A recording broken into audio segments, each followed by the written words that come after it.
নমস্কার। শুভ বিজয়া এবং সুরঞ্জন স্যারকে অনেক অনেক ধন্যবাদ জানাই। আমি একজন 4 পাস মেয়ে, তো আমি ভালোভাবে কথা বলতে পারি না, তো সুরঞ্জন স্যারকে ধন্যবাদ জানাই যে আজকে আমার হাতে এই মাইকটা তুলে দিয়েছেন।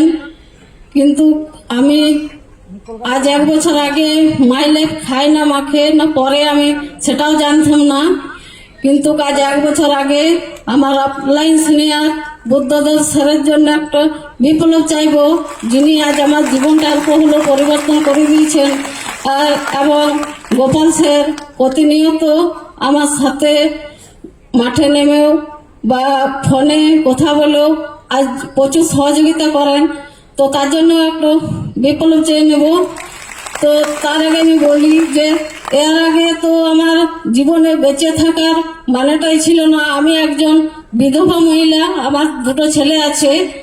তো আজ 17 বছর আমি বিধবা হয়ে আমার বাবা মায়ের কাছে থাকি।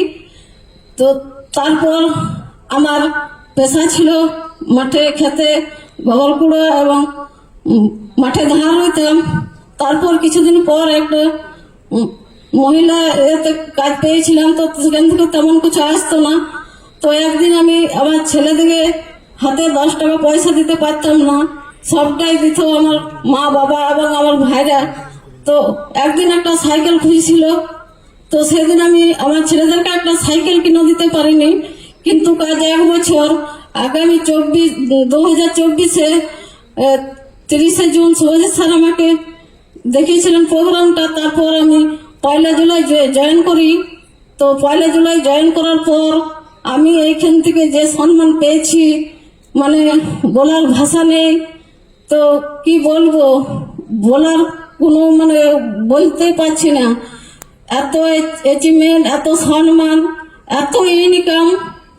তো এইখান থেকে আমি মানে থাইল্যান্ডে জীবন হয়েছি।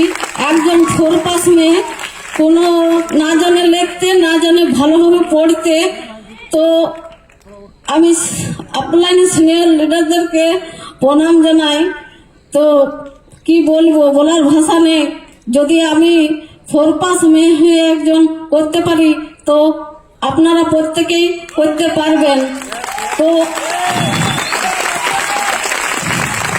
আমি এখন একটা দিন ছিল যে আমার ছেলেদিকে একটা আমি সাইকেল কিনে দিতে পারিনি। তো আজকে এই 1 বছরের মধ্যে প্রায় 11 মাসের মধ্যে আমি অল্টো সুজুকিও নিয়েছি এবং আমি স্কুটিও নিয়েছি এবং আমি ইনকাম করি মাসে 1,20,000-এর ওপরে। তো আমি আমাদের চন্দন স্যার বা আরো স্যারও মর্নিং মিটিং হয় আমাদের সকাল 6টা থেকে। তো 6টা থেকে 7:30 পর্যন্ত আমি মর্নিং মিটিংটা দেখি শুনি, তারপর আমি ফিল্ডে বেরিয়ে যাই।